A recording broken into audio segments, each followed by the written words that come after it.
Comment allez-vous en ce petit dimanche ensoleillé, avec le retour des premières brocantes, on en parlera tout à l'heure. Ce matin, je suis en compagnie de Nico, donc, je vais vous présenter pour ceux qui ne connaissent pas Nico. Bonjour. Salut Nico, tu vas bien? Ça va très bien. Bon, on va se passer une petite matinée ensemble, on va essayer de découvrir un petit peu qui tu es, et puis surtout on va parler de tes projets, parce que tu es un artiste, entre autres, et on va parler un petit peu de tout ça ce matin, de ton travail qui est vraiment très très cool. Bienvenue à tous, bon dimanche, c'est le Blender Café, installez-vous, et on arrive tout de suite. Allons-y, allons-y. Allons-y, allons-y. Alors Nico, je dis ce que je sais et tu complètes. D'accord. Je sais que tu as été directeur artistique dans le milieu du jouet. Tu es sculpteur, artiste au sens large, je dirais. Ouais. Tu es collectionneur. Tout à fait. Je sais que tu as travaillé aussi dans les effets spéciaux. Ouais, exactement. Ok.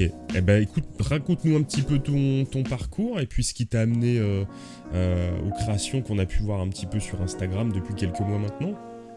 Ouais, en fait, j'ai fait des études de mode et j'ai commencé par travailler dans la mode pendant 2 ans. Et j'étais dans une boîte qui était attenante à une autre boîte. On était dans une société qui avait plusieurs petites sociétés. Et je passais tous les jours devant une boîte qui faisait du produit dérivé, du jouet, de l'objet, de la collection chez le marchand de journaux. Ah ouais, ok. Et le job était vraiment cool. Et un jour, mon ancien boss, du coup, m'avait demandé tu connaîtrais pas quelqu'un qui bosserait dans ce domaine-là Et je lui ai fait oui. Donc je lui ai filé quelques CV de copains et aux copains, je leur avais dit mettez un maximum d'images. Et sauf qu'ils l'ont pas fait, il y a que moi qui l'ai fait et finalement c'est moi qui ai eu le job. Ok. Donc j'ai pu bosser dans le jouet et dans le produit dérivé pendant 6 ans. Et ça c'était absolument mortel, c'était un super boulot. Du coup, tu faisais quoi? Tu concevais des jouets? Comment ça se passait? En fait, j'avais été engagé pour faire les prototypes, Ouais. Virtuels, donc sur Photoshop, Ouais. pour convaincre les clients et pour faire tout l'aspect graphisme et toutes les maquettes aussi, tous les prototypes réels qu'on apportait chez le client. Ok. Donc je pouvais être amené à faire un jeu de domino un jour, un jeu de Twilight un autre, un jeu de dinosaures.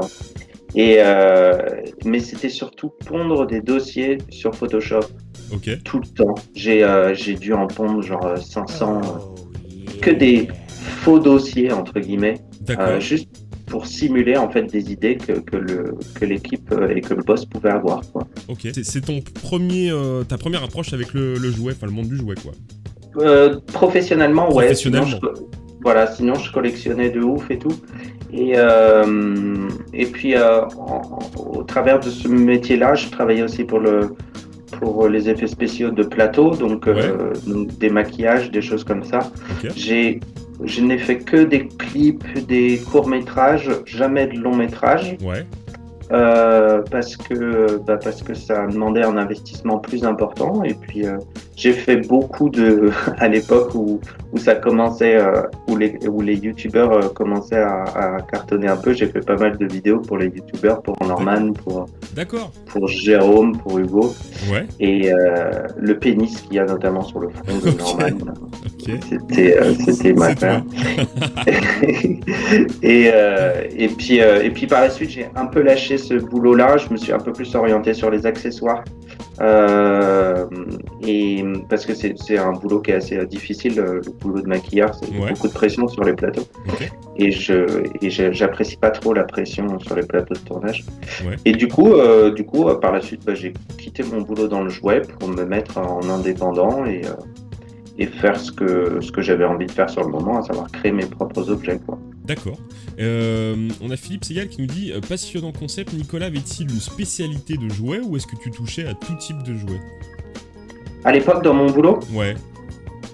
Oh là là, on faisait tellement de tout, tout et n'importe quoi. Il y avait de la licence, j'imagine. Ah, c'était que de la licence. C'était que de la licence, ouais, donc il fallait répondre. Ouais. Mais c'était... mon boss avait vraiment plein d'idées et il nous laissait aussi pas mal carte blanche sur des concepts qu'on voulait bosser. Il y a eu un moment où on faisait beaucoup de concepts de collection chez le marchand de journaux, Ouais. ces trucs un peu de l'arnaque là, le numéro 1 et son fascicule là. Ouais, il faut en acheter Donc- 300 pour avoir un alien de 40 cm. C'est ça. Donc ça j'en ai fait, ça j'en ai pondu mes plein. Ouais, Et on en a abouti avec mon collègue 3. Enfin, la troisième, c'est mon collègue qui vraiment tape dessus en autonomie depuis quelques années maintenant dessus, enfin Ouais. mon ancien collègue. Et on a fait notamment le masque de Toutankhamon chez le marchand de journaux. ouais, ok. Et là, franchement, c'était du kiff. Hein. Ouais. Ça, c'était du kiff de ouf. C'est-à-dire qu'en termes de conception, en termes de mentalisation du truc, c'était hyper compliqué. On est allé en Égypte pour voir le vrai masque Ah et tout, ouais. avec une égyptologue. C'était trop bien. Ça, c'était Pas vraiment mal. un super projet. Est-ce que t'as Et fait le des masque, trucs... à la fin, il est assez cool. À la fin, t'es content du résultat. Ouais, Ouais. franchement, c'est ultra kitsch, mais Ouais. il est taille réelle, il pèse 13 kilos, il est tout en métal et tout. C'est bon, ça, tout en C'est marrant. métal. Le masque de tout en métal, au final. Et est-ce que t'as fait des trucs un peu... T'allais trop loin dans la fantaisie et ça a été refusé? Ah, mais genre sur 500 dossiers, il y en a peut-être 480 qui ont Ça a été été refusés. refusé. Ah, c'est bien. Je n'ai fait que ça pendant 6 ans. faire Ah des oui, d'accord, CD je suis qui étaient rassuré. refusés. Ah oui, ouais, d'accord, ok. Ah ouais, c'était. Et en fait, j'étais vraiment là pour envoyer du rêve, Ouais, mais toutes ce sur quoi la boîte marchait, c'était sur des choses sur lesquelles on avait de la production vraiment constante. On avait déjà nos clients, ou alors et tout ce que je faisais servait vraiment à alimenter la boîte en images, en créativité, en choses comme ça. Mais la Ouais. plupart du temps dans ce milieu-là, tu ponds énormément d'idées et il y en a que très peu qui fonctionnent, qui marchent et qui aboutissent sur une prod qui fait du coup vivre la boîte pendant un Ouais. bon moment, quoi. ouais, ok. Donc moi j'étais surtout là pour réfléchir à des concepts, réfléchir à des images, des choses comme ça. Et notamment, on avait fait, j'avais pensé à la collection Iron Man chez le marchand de journaux Ouais. à construire, ainsi que Goldorak. Ça, c'était une idée de mon boss. Ouais. Mais l'idée de Goldorak, je l'ai illustrée 6 ans avant qu'elle sorte Ouais, dans le commerce par un concurrent. tu vois. d'accord. Ouais, parce que là, on a vu ça sortir il y a quelques mois. Voilà. Et alors, Toei Animation, à l'époque, il y a 6 ans, ils n'étaient pas chauds du tout. Ok. Et pareil pour Iron Man. D'accord. Disney, à l'époque, n'était pas chaud, alors que c'était trop bien. Enfin, il y avait vraiment moyen de faire quelque chose. Mais on arrivait un tout petit peu trop tôt Ouais. vis-à-vis du marché du geek et de l'ampleur que ça prenait par la suite, quoi. Ouais, c'est clair que oui, on voit l'explosion. Bah, d'ailleurs, c'est un peu on en a déjà parlé sur la chaîne, c'est un peu une question qu'on se pose, c'est est-ce que le jouet, il est pas en train de prendre un petit peu une hype qu'a connu le jeu vidéo il y a 10 ans, 5-10 ans en arrière, tu vois, qui explose un peu. J'ai l'impression à voir Instagram, à voir un petit peu des trucs qui passent sur les réseaux, qu'il y a un nouvel engouement pour le jouet. Ouais. Tu vois, tu Je le sens trouve. aussi, toi? Ouais, je trouve aussi, et je trouve que c'est vraiment très lié aux réseaux sociaux. Moi, Ouais. c'est ce qui m'a redonné vraiment le goût du jouet, Instagram. Ouais, bah oui. J'avais fait un post comme ça il y a quelques années où je disais vraiment en toute honnêteté pourquoi je collectionnais les jouets, et c'était pas forcément que des belles raisons. Il y a aussi un rapport, je trouve, d'ego, de mise en avant de soi, du toujours plus lié à Instagram. Genre, tu vois ce que les autres collectionneurs ont et ça te donne un peu une fièvre de possession. Ouais. Toi aussi, tu as envie de t'y mettre. Ça, c'est le côté un peu malsain. Oui, je comprends. Le côté plus sain, c'est que ça crée des ponts, ça crée des dialogues, ça crée des découvertes. Surtout, j'ai découvert énormément de jouets par Instagram. Et c'est vrai que la communauté qui se crée autour de ça est assez cool. Et et dans le côté aussi pas cool, il y a ce côté un peu louche où on se retrouve tous comme ça sur des trucs, des concepts d'enfants. Oui. Est-ce qu'il n'y a pas une volonté complète et assumer d'être dans le déni complet de notre société et de la réalité. Ah bah clairement, on est clairement là-dedans. Tom Segui nous dit, on reste quand même une niche de trentenaires, quarantenaires. Ouais, c'est pas faux quand même. C'est vrai que c'est pas faux. C'est... Ah ouais, alors, c'est vrai que je suis d'accord avec ça. On est une niche, mais on est une niche qui nous permet de voir des blockbusters à 250 millions de dollars oui, sur les écrans, quoi. Ouais. J'aurais jamais imaginé à mes 12 ans que j'allais voir au cinéma Avengers. Ouais, carrément. C'est vrai que ça, c'était un petit peu... C'est le kiff... Alors, on a eu des belles séries, on a eu les Star Wars et les Indiana Jones et tout ça, mais c'est vrai que des jouets qu'on avait en comics, en quelques dessins animés, on pensait pas avoir un Iron Man ultra classe qui lance le... Mais je pense qu'ils ont été surpris, c'est un autre sujet, on va pas passer la matinée dessus, mais je pense qu'ils ont quand même été surpris de la réussite. Ouais, sûrement. De l'engouement, de la réussite, ça a commencé avec Sam Raimi, je pense, qui a vraiment... les Spider-Man, Voilà, qui a vraiment lancé le truc. Et, mais ce que je trouve fou, c'est que parfois, je prends conscience du moment où ça va un peu décliner, cette mode du super-héros au cinéma, tu vois. Et alors, ils vont nous sortir exactement ce qu'ils nous ont fait dans les comics. Enfin, ça, j'en suis sûr et certain. Et bah, en fait, je suis sûr que... alors non, pas le reboot, c'est le niveau au-dessus. Le multivers. Pour moi.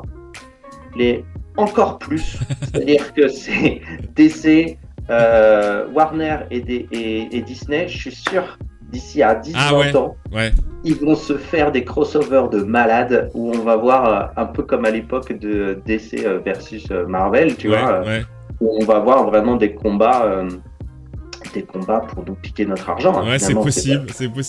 Bah oui. Bah c'est un peu, comme tu dis, dans le comics, on a déjà du crossover tire la rigouette avec les maîtres de l'univers contre Superman, ce genre de trucs, les Tortues Ninja. C'est Georges Pérez qui a illustré ça d'une manière formidable. Gila versus Avengers, c'est une mini-série de 4 comics, il me semble, 4-5 comics, je sais plus qui est admirable. Ouais. C'est de quelle année ça? J'ai vu passer, mais je suis pas au courant. Georges Pérez, c'est années 80-90, je dirais. Ouais. Ok. Ouais, écoute, on va profiter du sujet pour faire une petite transition. On parle super-héros, on va parler de ton projet. Donc voici ton Instagram. Alors, y a un truc qui coule sur ton Instagram, c'est que tu postes pas mal de stories, en plus des photos qui sont très cool. Et les stories, ça fait un peu... on a un peu l'impression d'être dans ton univers, quoi. Je trouve ça bien. Ah, chouette. J'en fais de temps en temps, mais c'est pas vraiment régulier, je trouve. Je devrais en faire un peu plus. Mais c'est déjà bien. Enfin, tu vois, le fait qu'on voit ta création... et puis les étapes, on voit quand tu peins, on voit quand tu démoules de temps en temps. Enfin, sur ton Batman, tu montrais des moments où tu démoulais certaines pièces, tu faisais des tests. C'était vraiment très très cool. Ouais.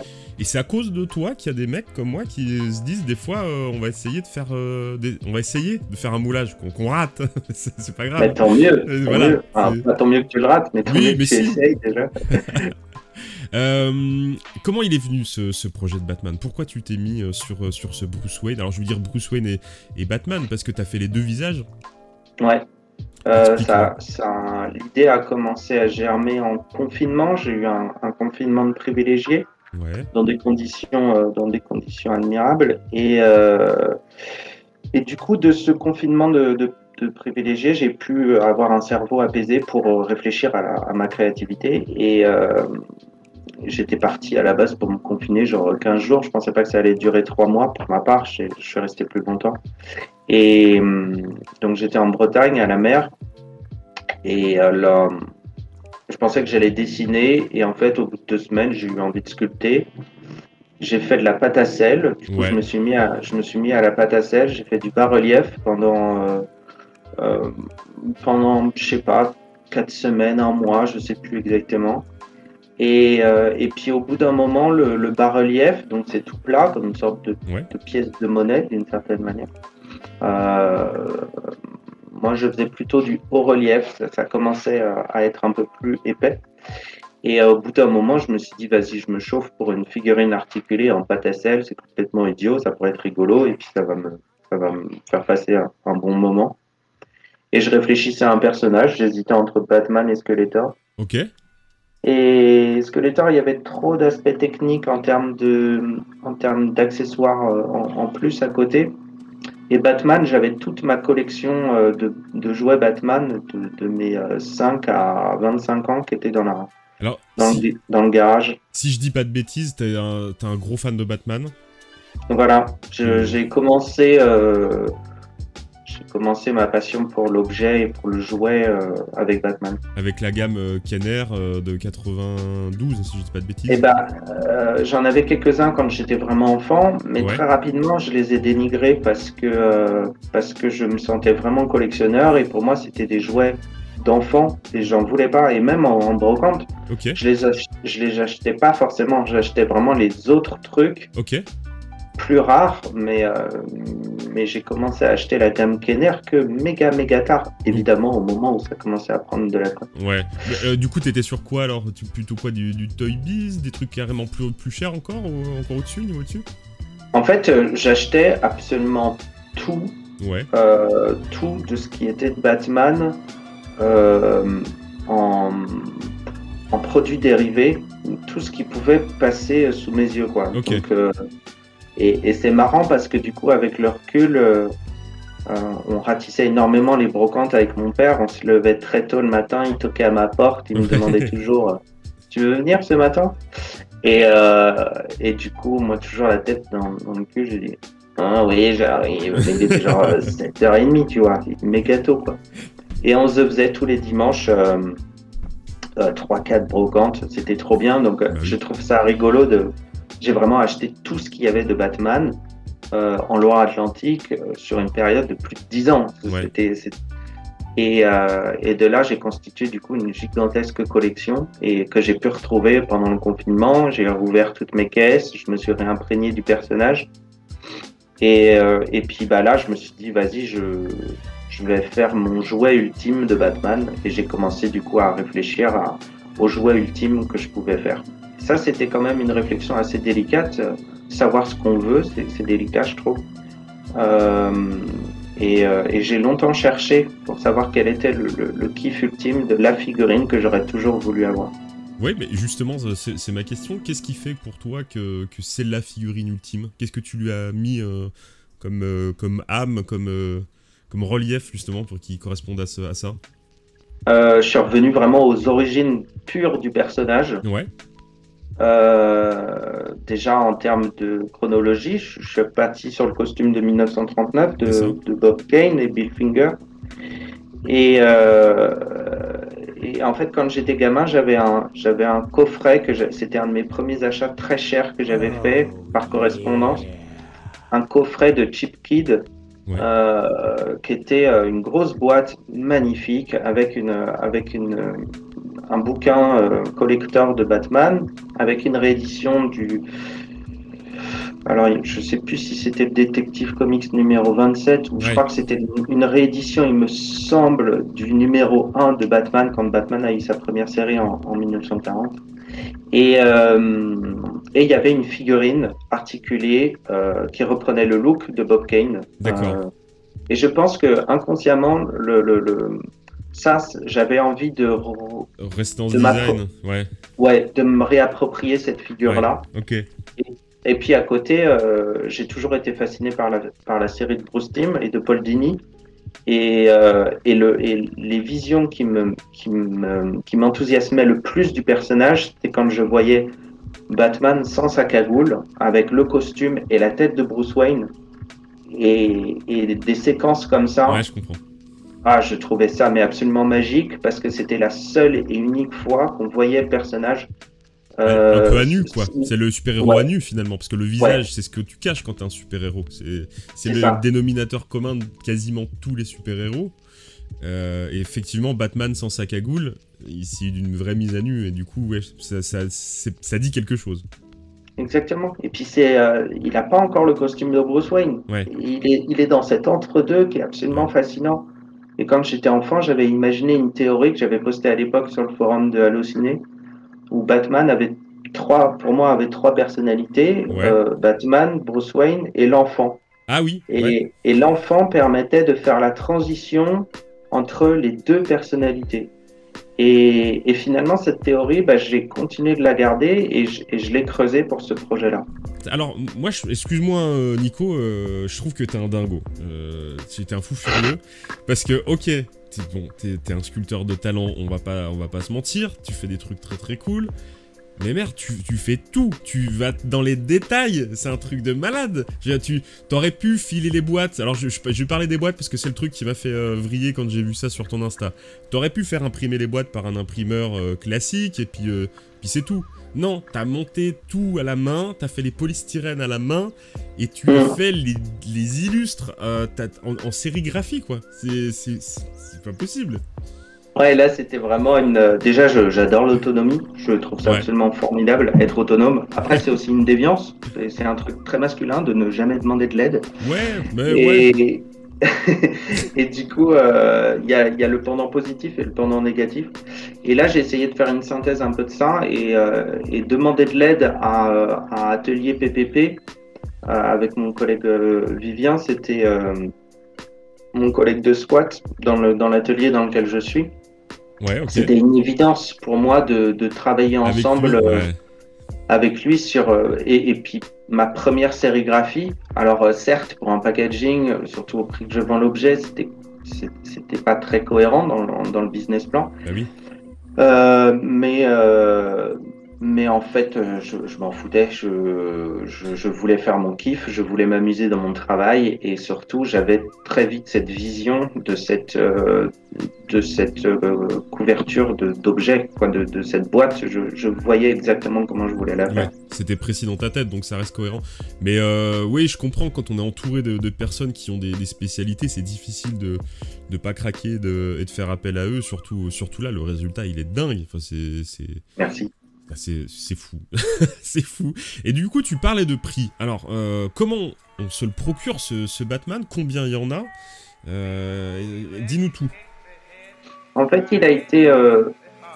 une fois que j'ai constaté que j'avais un modèle intéressant il y a 1 an sur Instagram, que je voyais qu'il y avait des bons retours, je me suis dit, je vais le mettre à la vente, je vais faire un moule en silicone pour l'éditer en résine et je vais ouvrir des commandes il y a 1 an. Et très rapidement, la moitié de la production s'est vendue quasiment pendant le confinement. D'accord. Alors que les gens ne savaient, la tête de Bruce Wayne n'était pas du tout sculptée, les accessoires étaient annoncés et tout, la boîte n'était pas dessinée, mais la moitié de la prod s'est vendue très vite. Et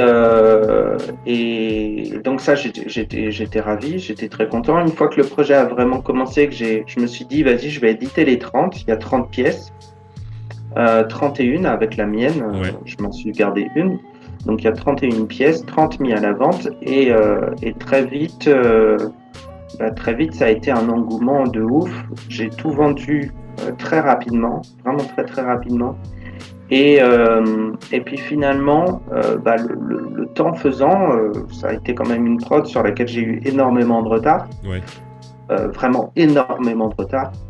Et parce que je m'attendais d'une part pas à la quantité de travail colossale, et d'autre part, je ne m'attendais pas non plus aux contraintes liées au coronavirus.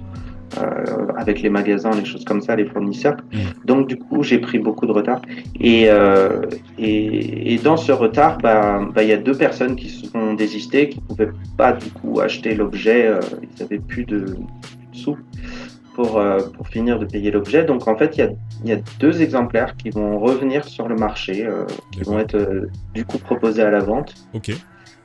Et qui seront mis en vente sur eBay, de façon à ce que je tente de gagner un petit peu plus de sous quand même pour vis-à-vis des contretemps que j'ai eu sur cette très longue prod, quoi. Ce qui se comprend tout à fait, effectivement. C'est vrai que on peut dire, je crois, le prix de départ des précommandes, c'était combien? 350 €. Ce qui est rien du tout. Là-dessus, j'ai un peu, c'est pas beaucoup effectivement. Vis-à-vis de la quantité de travail, c'est vraiment très faible, mais bon, le prix, j'étais une autre personne il y a 1 an. Complètement. Il y a très longtemps, il y a 1 an. Et il y a 1 an, je savais pas déjà ce que c'était que de faire une prod de 30. Ouais. Et je savais pas non plus que j'en étais spécialement capable. Là, aujourd'hui, je sais, donc bah, ça va avancer à l'avenir, quoi. Bah, du coup, la bonne nouvelle là-dedans, c'est que ceux qui te découvrent un peu tard auront la chance de pouvoir essayer de se procurer un des deux que tu vas mettre à dispo. Donc ça, c'est plutôt cool. C'est plutôt cool. Donc, Ouais, et puis je trouvais ça, personnellement, je trouvais ça un peu plus excitant quand même bah oui, de je comprends. le mettre sur eBay que de juste prendre la liste de cette énorme file d'attente que j'ai eue. Ouais. Et de prendre les deux premiers de la liste. Alors j'aurais pu faire ça, ça aurait peut-être été plus honnête d'une certaine manière, mais d'une autre, il faut que je paye mon loyer et là, bah là, il faut que je vois dans quelle mesure ce Batman peut me permettre aussi d'en faire mon boulot. Bah oui, de manger. Vraiment, voilà, de vraiment en faire un métier, quoi. Mais là, en plus, il y a un truc qui est intéressant dans ta démarche, c'est que t'es vraiment le cul entre deux chaises, parce que t'es pas simplement sur je fais du custom de jouets. Là, on est vraiment sur de l'art, en fait. C'est sur de la sculpture, sur du travail d'artiste. Donc, il y a deux choses qui sont un petit peu en parallèle. C'est le tarif de jouets qu'on voit passer, parce que des gens qui font des customs, on en voit plein, il y en a plein internet. Des artistes, il y en a plein aussi. Et la question qu'il y a derrière, j'imagine, c'est un peu la cote de ton travail, finalement, en tant qu'artiste. Je pense à des gens qui font de la pop culture dans la sculpture. Il y a Swazik Chamayar qu'on connaît, dont on a déjà parlé, qui fait ses Sentai Maria qui sont très très cool. Toi, ta démarche, elle est tout autant artistique, surtout dans le détail que tu apportes à tes pièces. Donc c'est chouette, quoi. Après alors je me le suis réapproprié comme un designer, éventuellement comme un artisan, Ouais. comme un artiste, pas vraiment selon moi. Enfin, la dimension artistique du projet est arrivée qu'à la toute fin, quand j'ai vraiment théorisé l'objet et Ouais. que j'ai théorisé du coup le sens qu'il y avait derrière l'objet. Mais à partir du moment où je trouve, enfin, ma volonté était vraiment de reproduire l'industrie délocalisée en Asie la plupart du temps, de réussir à faire ce rêve de gosse, en fait, qui était de faire un vrai jouet, de faire quelque chose qui ressemble à un vrai jouet. Ok. Donc je me suis pas du tout vu comme un artiste, je me suis vraiment vu comme un exécutant, comme un artisan, comme sur ces chaînes de montage. Et le fait de tout reprendre et de tout refaire moi-même, bon, il y a un ego trip de ouf, à savoir montrer que je suis capable de faire comme les usines. Et puis il y a aussi une volonté de casser un peu cette légende, comme quoi, quand c'est fabriqué en usine, c'est des machines qui font. Non, ce sont des êtres humains qui fabriquent tous nos jouets. Tous nos jouets, ce sont des êtres humains qui sont derrière une couleur, un être humain. Un assemblage, un être humain. Et ça, faut jamais l'oublier. Et il y a une sorte de...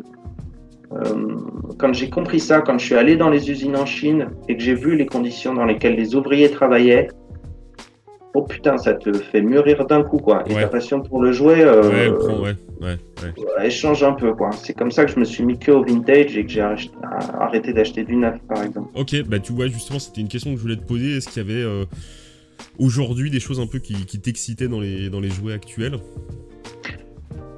Tout, quasiment. Tout, c'est formidable, c'est absolument génial. Mais et parfois ça me met vraiment mal à l'aise parce que j'ai envie de posséder certaines choses. Mais après, moi, je suis très dans les ordures, dans les poubelles, dans le second end et du coup, si je suis un accumulateur compulsif de plein de bordel.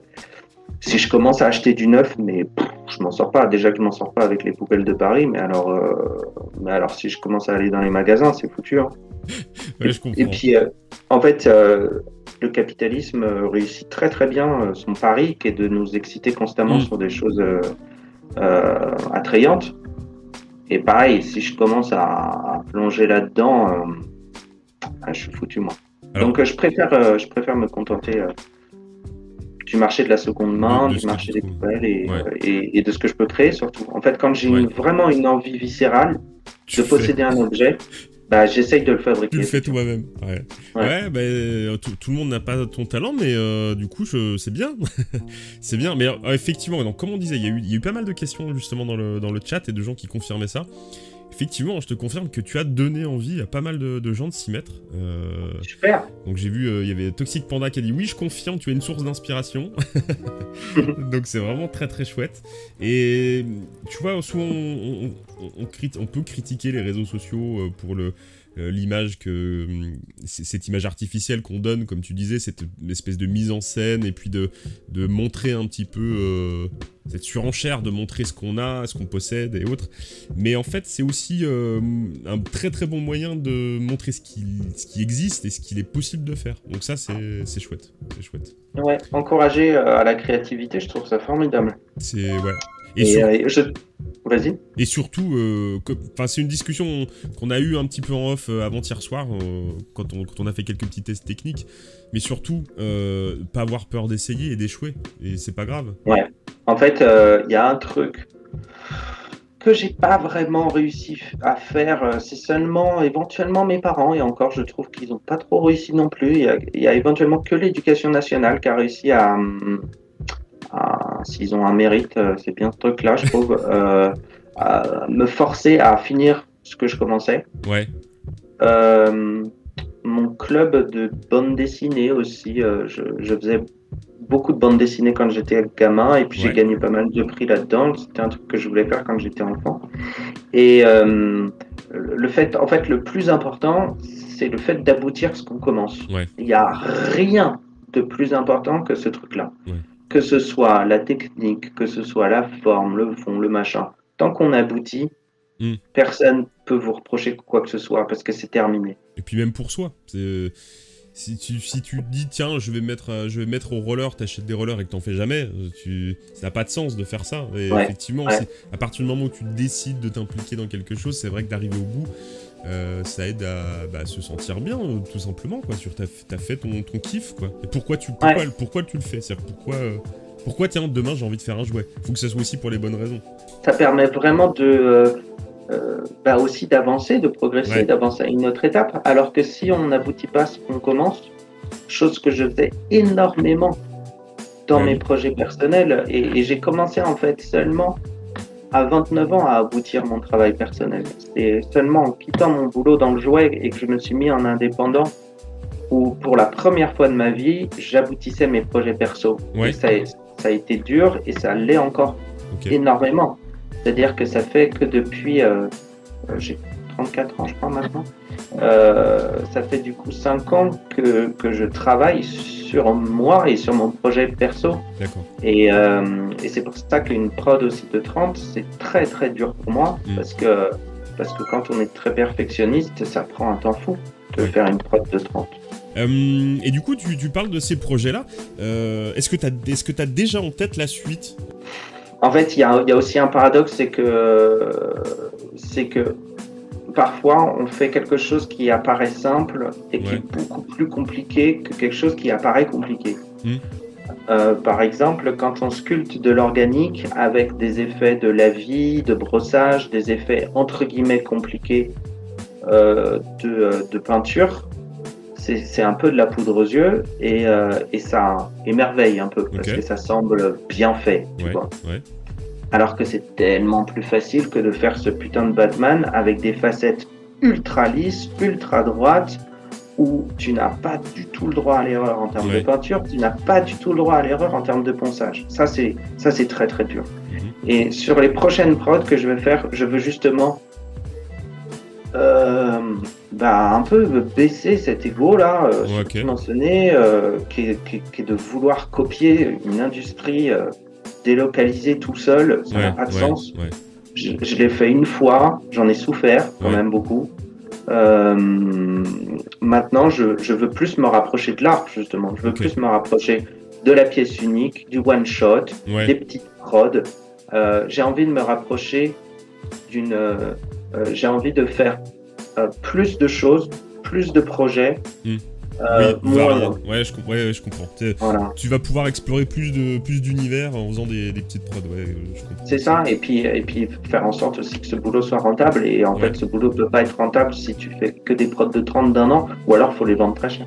Est-ce qu'il y a des univers, quels sont les univers que tu as préférés dans les dessins animés, dans les BD, dans tous ces univers un petit peu fictifs qui ont inspiré des jouets? Qu'est-ce qui, toi, t'a fait kiffer, que t'as trouvé ouf? Moi, ce que je trouvais ouf, c'était les monstres. Ouais. C'était la mort. Ouais. C'était les squelettes. Les squelettes, j'ai phasé de ouf sur les squelettes. Il y a vraiment un truc... Après, il faut que je vois ça avec mon psy. J'en sais déjà un petit peu plus ces derniers temps quand même. Mais j'ai vraiment j'ai eu un rapport avec la mort assez particulier de par aussi l'expérience familiale. Et puis mes parents ont toujours été très aimants, très à l'écoute. Et puis soutenaient énormément de mes passions et notamment mes passions morbides quand j'étais gamin.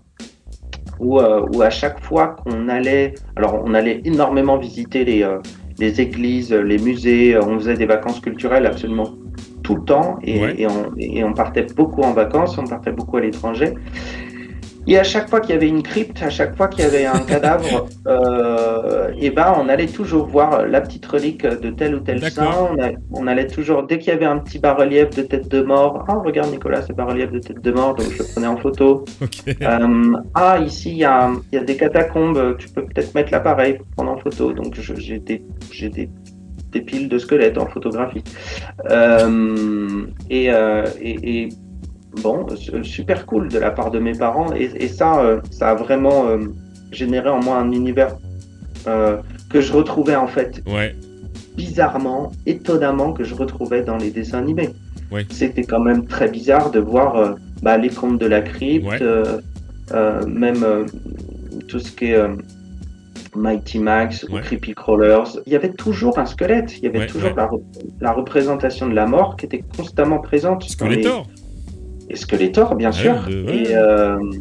Et en fait, c'est en lisant, c'est bien plus tard que j'ai commencé à tenter de comprendre pourquoi il y avait tant de fascination, pourquoi il y avait tant de personnages morbides dans l'univers genré du garçon. Et ça, je l'ai compris par le biais de la lecture de Virginie Despentes dans King Kong Theory, qui dit qu'en temps de paix, alors quand le corps de la femme est asservi au patriarcat, le corps de l'homme, lui, il est asservi en temps de paix à la production, le fait de produire, et quand c'est en temps de conflit, en temps de guerre, le corps de l'homme sert à l'armée et sert à être soldat. Et le jouet est avant tout un outil de conditionnement. Dans les stéréotypes notamment du genre, déjà d'une part, et puis aussi dans le rôle que doit avoir le genre en question au sein de l'État. Et du coup, la femme doit rester au foyer, de ce que nous dit le jouet, et l'homme doit être soldat. Et ce qui est assez hallucinant, c'est que la figure du monstre et la figure de la mort, qui est tant présent dans l'imaginaire de l'enfant garçon, c'est selon moi, pour désensibiliser l'enfant à la question de la mort, pour désensibiliser l'enfant dès son plus jeune âge à la violence, pour supprimer une partie de ses émotions, pour faire en sorte qu'il soit plus apte à être violent et à affronter la mort. Et des gammes comme Skeleton Warriors, pour le coup, mes parents trouvaient que ça allait trop loin. Je n'ai jamais eu de Skeleton Warriors parce que c'était trop réaliste. Parce qu'en fait, mes parents, je pense, voyaient dans cette gamme une reproduction très très proche de ce que je pouvais voir dans les catacombes quand on allait faire nos vacances culturelles. Voilà. D'accord, ok. Et, Alors, c'était pas du tout léger, hein. Tu m'as demandé de la légèreté, là, je suis allé plein dedans, quoi. Tant pis, c'est pas grave, on peut faire du sérieux, c'est pas de soucis. J'adore le sérieux. Bah écoute, très bien, ça relève un petit peu le niveau habituel, où j'ouvre des jouets que j'ai achetés chez Action et qui explosent dans du slime. Mais c'est pas mal, voilà, c'est tout. Il faut se laisser un peu porter par les découvertes. Et je vais revenir, tu vois, je pars dans tous les sens, mais je vais revenir sur du Batman, parce que t'es quand même un acharné de Batman. Un des premiers projets que t'as montré sur les réseaux, c'était déjà un Batman que t'avais fait avec, tu sais, ce Batman ventripotent. Oui, avec Max, tout à fait. Ouais. Ah oui, c'était, oui, effectivement, je m'en souviens tout à fait. Oui. Il était déjà très cool. Il était vraiment déjà très cool, ce Batman. On l'avait bossé, lui aussi. C'était genre 6 mois de boulot, c'était colossal. Ouais, c'était hyper long. C'était hyper long, mais ça s'est fait vraiment en deux concerts avec Max. On était vraiment, donc Maxime Marie, qui est un caractère designer très talentueux, qui a bossé au Canada, qui est revenu là récemment et qui bosse donc dans le dessin animé. Et puis en soirée un jour, il m'avait dit, je crois qu'il était sous mais pas tant, et il m'avait dit, mec, faut qu'on fasse un Batman. Tu sais, je te coupe parce que c'est marrant, tu sais qu'on a un délire un petit peu dans la communauté autour de la chaîne. J'avais lancé il y a pas longtemps le Ivre, il fabriquait un jouet. Hein, là on est dedans. On est à peu près dedans. Vous étiez deux. C'est un peu ça. Ivre, ils ont fabriqué un jouet.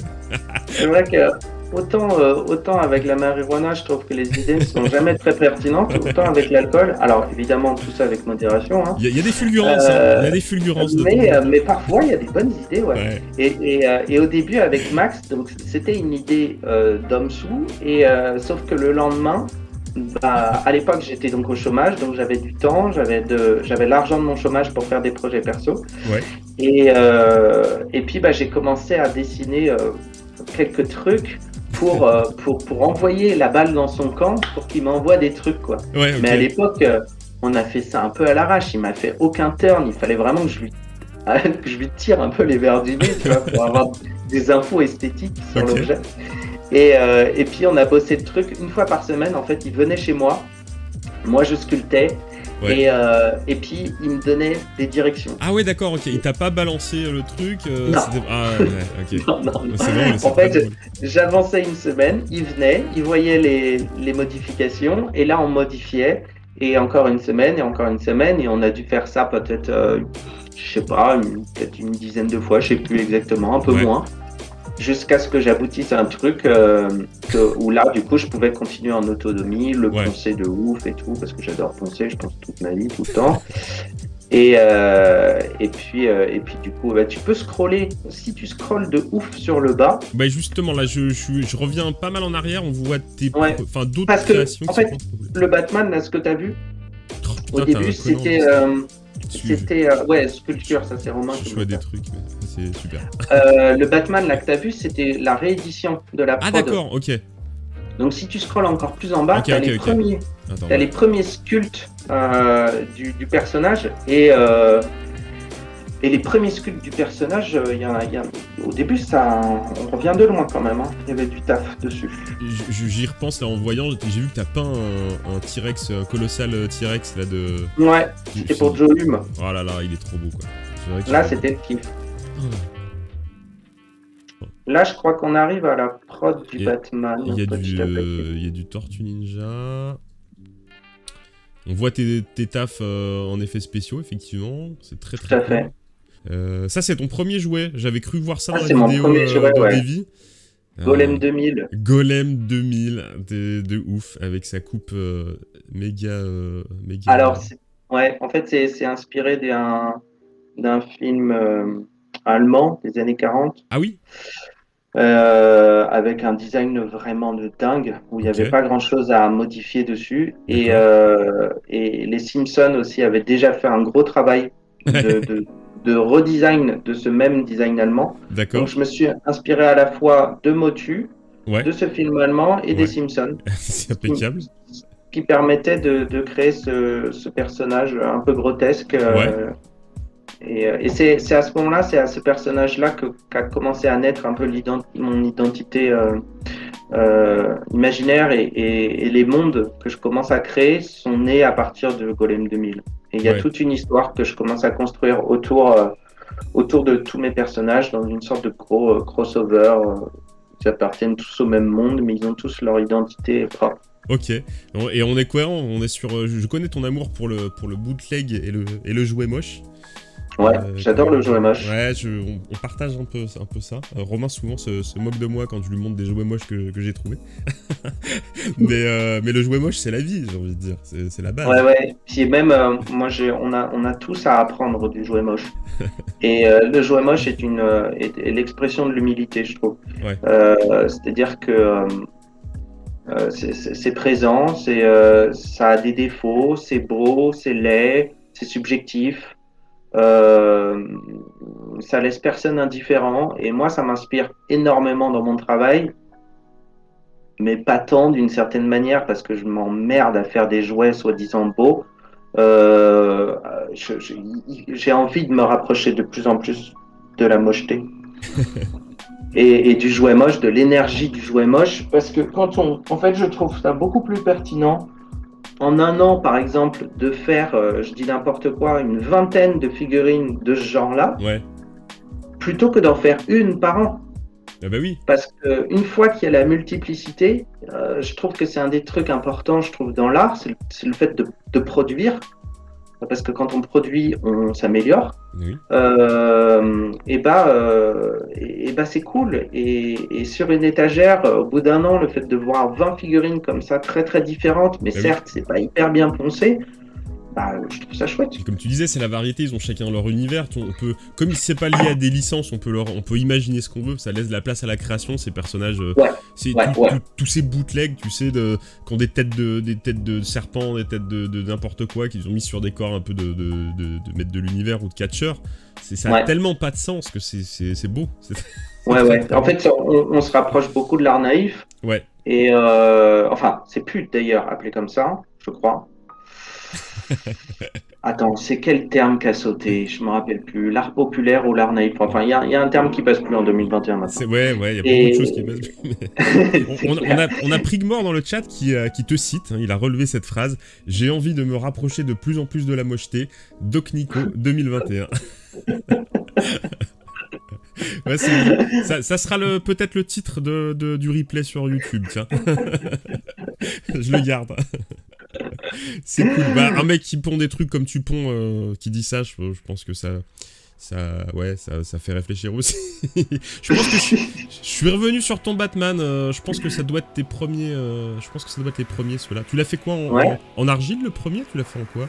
Non, il était en plastiline hard. Ah oui, d'accord, ouais.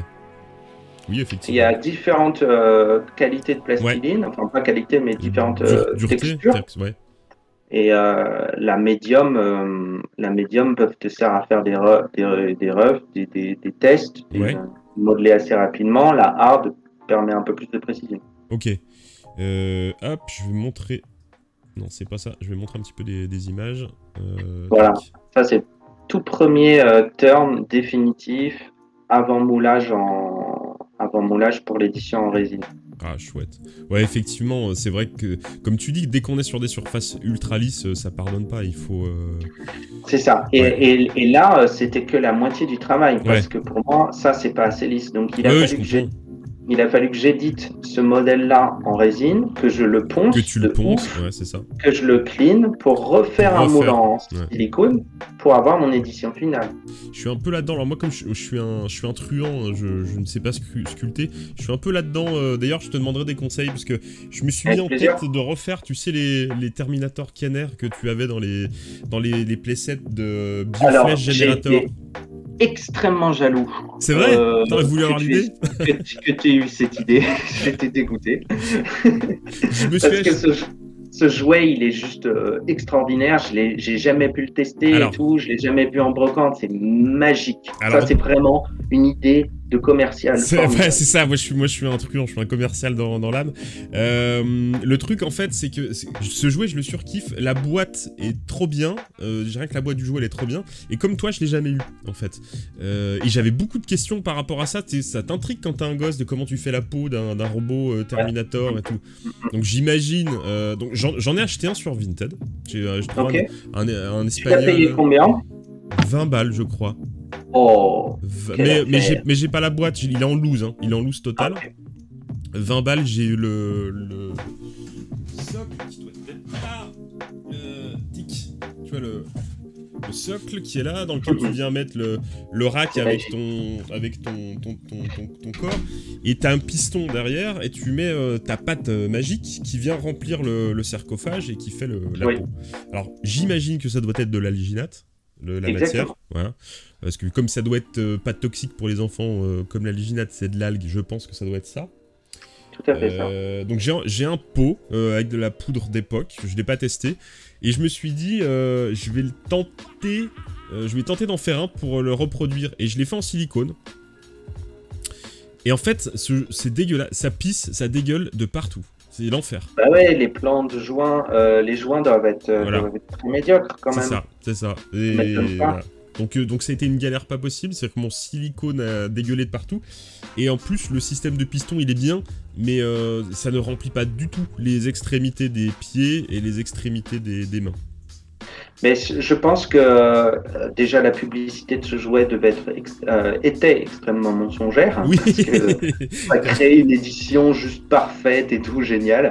Alors que l'enfant, dans les années 90, qui a dû le tester pour la première fois, il devait y avoir déjà un peu de battle damage à la sortie du premier moule, quoi. Je pense que ça a dû dégueulasser des tapis dans les salles à manger des familles. Mais c'était vraiment pas ouf. Donc du coup j'ai fait un tirage en silicone. J'en profite pour partager et puis choper des tips, hein. On est quand même là aussi pour s'enrichir. Donc j'ai fait un tirage en silicone. Ah, j'ai envie de le prendre dans mes mains là. Mais je pense que quand j'aurai fini le tirage, je dormirai peut-être avec. Tac, tiens, voilà, je le montre à la caméra ici. Donc, mais incroyable. Tu vois, c'est pas parfait, donc il faudra que je fasse ce que tu dis. Tu vois, j'ai des bulles, les mains, il manque des doigts. Donc je vais t'en acheter un. Mais si j'y arrive, si je le foire pas, je t'en enverrai. Mais même un moche, même un foiré. Même un foiré, je te l'enverrai. Donc là, tel que je le vois, c'est très beau. Hein. T'as déjà envie de l'avoir? Mais oui, parce qu'en fait, ce qui est formidable avec un truc comme ça, c'est que ça devient une figurine extrêmement rare de Terminator. Oui, c'est vrai. Vu qu'en fait, le moule qui servait à éditer cette figurine ne servait qu'avec une matière très périssable, c'est vrai, naturelle, bah, quand tu l'édites en silicone, je sais pas, il doit y en avoir une dizaine de pièces dans le monde. Ouais, c'est vrai. Bah, ceci dit, peut-être on a lancé l'idée, donc tous ceux qui en ont, ils vont faire tourner cet après-midi. C'est ça. On va en voir sur Vinted, sur eBay et tout. Et du coup, j'en suis à ce stade-là. Je me suis lancé dans un truc, dis-moi si c'est une bonne idée ou pas. Je me dis, je vais faire un moule en plâtre pour le tirer en résine. Est-ce que tu penses que l'idée est bonne? Enfin, la démarche est viable? Alors, la démarche est viable pour faire une édition unique. Voilà, c'est ça que je voudrais reponcer et resculpter, du coup. Tu vois, pour lui refaire ses oreilles, pour lui refaire ses doigts, pour lui refaire... C'est une bonne idée. Ok. Tout à fait. Bon, bah, suite aux prochains épisodes, je vous mettrai des trucs sur Insta, on verra ce que ça donne. Je vais prendre mon temps. Je vous avoue que je vais prendre mon temps. Mais moi, je te conseillerais de pas prendre ton temps parce que je suis trop excité déjà. T'es trop pressé. Voilà, il faut que tu te dépêches. Ouais. Mais non, c'est trop bien, c'est un super projet. Sinon, je les fais tous en silicone dans le moule dégueulasse de base et on s'arrête là. Non, mais c'est pas l'idée. L'idée, ce serait que je voudrais pouvoir à terme faire le même moule, enfin faire un moule aussi du squelette robot, pour pouvoir les mouler en deux parties, c'est-à-dire faire un squelette, une bi-injection, exactement, faire un squelette avec des couleurs bien flashy, du glow in the dark, des trucs, tu vois, bien, et après le corps par-dessus, il sera translucide pour qu'on voit le squelette. une super idée. Hein, c'est pas mal. C'est pas mal. On va suivre. Bon, j'ai parlé de moi, c'était pas l'idée, mais en fait, c'est un échange. C'est un échange. C'est quand même ta chaîne en même temps. Hein, si chez soi on peut pas parler de ce qu'on veut quand même, ça serait con. Et tiens, d'ailleurs, en parlant de ça, toi, t'as pas envie de te lancer un petit peu sur l'aventure stream, YouTube, ce genre de choses? Oui, ça me branche bien. C'est quelque chose que je vais faire bientôt. C'est un peu une des nouvelles étapes. Cool. Et de là, il y aura toute une réflexion en termes de lumière, en termes d'angle, de caméra, de cadrage. Parce que ce que j'adore faire, en fait, au-delà de faire du jouet, c'est générer de l'image. Générer de l'image. Parce que le plus important, c'est le témoignage visuel de ce que tu crées. Et 90% des personnes, même 95% des personnes qui connaissent mon travail, connaissent la 2 dimensions de mon travail. Et tout le travail, et j'adore faire le travail d'Instagram, j'adore faire le travail de vidéo que je fais, de pédagogie, etc. sur Insta, parce qu'en fait, ça me permet de décrocher un peu du volume et de rentrer de nouveau dans la 2 dimensions et dans la pédagogie. Et pour moi, une belle image, c'est une image qui est lisible, qui est claire, qui est compréhensible, où il y a, même quand toutes les images que vous pouvez voir sur mon Insta de bureau en bordel, c'est du bordel complètement fictif. Ouais. C'est-à-dire qu'il y a le bordel initial, c'est mis en scène. mais il est complètement mis en scène en supprimant un crayon qui est orange, qui n'a aucun intérêt d'être là, en virant une règle qui crée un angle de merde. Et donc on restructure ça pour qu'on comprenne une idée. On comprenne une idée de foisonnement, on comprenne une idée de matériel, on comprenne une idée de forme, etc. Ce qu'on appelle du beau bordel, en langage technique. Du bordel organisé. Ouais, c'est ça. Et tu parlais de représentation de l'image. Alors, on n'a pas eu l'occasion d'en reparler ensemble, Nico, mais j'ai un projet à te proposer. Je t'en ai déjà un petit peu parlé il y a quelques temps. Oui, c'est-à-dire, ça me dit quelque chose. Je crois que c'était comme ça qu'on était rentré en contact sur Instagram. J'ai un truc à te proposer en termes de représentation de tes créations. Un truc que tu n'as pas encore exploré. Je pense pas que tu l'exploreras forcément. Donc, c'est un peu mystérieux, je peux pas trop en dire. J'ai un concept, j'ai une idée de vidéo derrière, donc c'est pour ça que je peux pas trop en parler. Mais pour ceux qui ont regardé un petit peu les vidéos, ça parle d'hologramme. Voilà, j'ai lâché le mot. donc faudra qu'on discute de tout ça. Avec plaisir, avec grand plaisir. Bon, est-ce qu'on a oublié de parler de quelque chose, à ton avis? Ouais, au niveau du Batman, c'est vrai que j'ai pas pris le temps vraiment de rentrer dans le fond, dans le fond du projet. En termes de théorie, après ça fait un peu à propos, tu vois, étant donné qu'on a changé de sujet. Non, c'est tout à fait, c'est très très cool. Tout à l'heure, je me suis fait la réflexion. C'est une démarche que moi, j'avais pas du tout perçue. C'est quelque chose qui est, malgré tout, peut-être la chose la plus intéressante dans ton projet, je trouve maintenant. Donc je sais. Donc ouais, carrément. Parle-nous de ça, parle-nous de ce qu'il y a en fait autour de ce Batman. C'est super intéressant. Ouais, si tu peux, du coup, mettre peut-être une photo de mon Insta où on voit Bruce Wayne triste. Je le fais tout de suite, regarde, hop. Peut-être l'image, par exemple, où je suis en train de la sculpter. Ah oui, celle-ci aussi. Oui, comme tu veux, mais je vais scroller. Si tu scrolles un peu en bas, t'as le sculpte de la tête de Bruce, un peu plus bas encore, en cours de création, en plastiline. Voilà, celle du bas, là. Ok. Celle-ci, exactement. Celle-ci, ok. On a le regard. Voilà, exactement. En fait, l'idée de départ était donc déjà d'avoir la tête de Bruce Wayne et puis d'avoir cette réflexion autour de la réelle identité du personnage, comme je le disais tout à l'heure, de ces 3 identités, Bruce Wayne, Batman et l'enfant. Et finalement, Bruce Wayne n'est pas l'identité secrète, pour moi, la réelle identité du personnage, et c'est ce que je voulais mettre en avant. Ouais. Bruce Wayne, c'est un nouveau masque que Batman enfile, que d'ailleurs Christopher Nolan a travaillé aussi sur cette notion-là dans Batman, The Dark Knight. Et c'est un nouveau masque d'ultra-capitaliste, de sexiste, qui utilise les femmes dans l'objectification pour pour justifier d'une stature sociale. Ouais.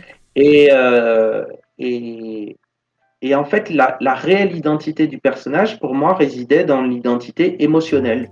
Ok. Et l'intérêt de ce projet, c'était aussi de traduire l'identité émotionnelle du personnage et plus largement d'ouvrir sur cette réflexion d'identité autour de la masculinité. Bruce Wayne, quand il perd ses parents à l'âge de 8 ans, tué devant ses yeux, il rentre à la fois dans l'âge adulte, d'une manière extrêmement violente et radicale, mais il rentre aussi pleinement dans le patriarcat et dans la violence induite par les rapports de domination et de masculinité hégémonique liés au patriarcat. Le terme de masculinité hégémonique, c'est Raewyn Connell qui en parle, qui est une sociologue australienne, il me semble, et qui parle d'un rapport de domination externe, pardon, donc d'hommes entre femmes, donc de domination d'hommes sur la femme, mais aussi interne de domination d'hommes sur hommes. Okay. Et John Stoltenberg, dans Refuser d'être un homme, parle aussi de ça, dans sa critique de la virilité, d'un rapport complètement vertical, de l'homme sans cesse plus puissant qu'un autre homme pour avoir l'ascendant, constamment la puissance, l'ascendant. Et le mythe de la virilité, Olivia Gazzalé, elle en parle très bien dans un de ses livres qui est absolument formidable, qui m'a permis de bien comprendre cette identité fictive, culturelle et sociale que l'homme a créée pour théoriser l'ascendant de l'homme sur les femmes. Mmh.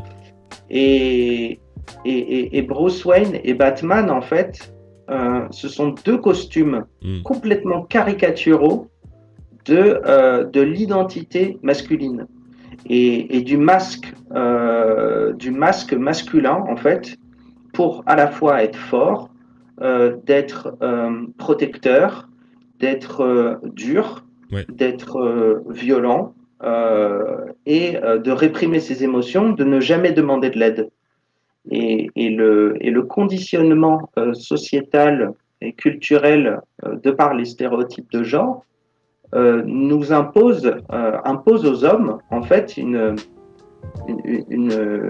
rigueur et une absence d'empathie, une absence de communication dramatique. Ouais, mais effectivement, déjà, c'est vrai que quand tu donnes ces explications-là, on le regarde complètement différemment. Je vois dans le chat les réactions, ça me rassure, elles sont un peu identiques à la réaction que j'ai eue quand tu m'en as parlé.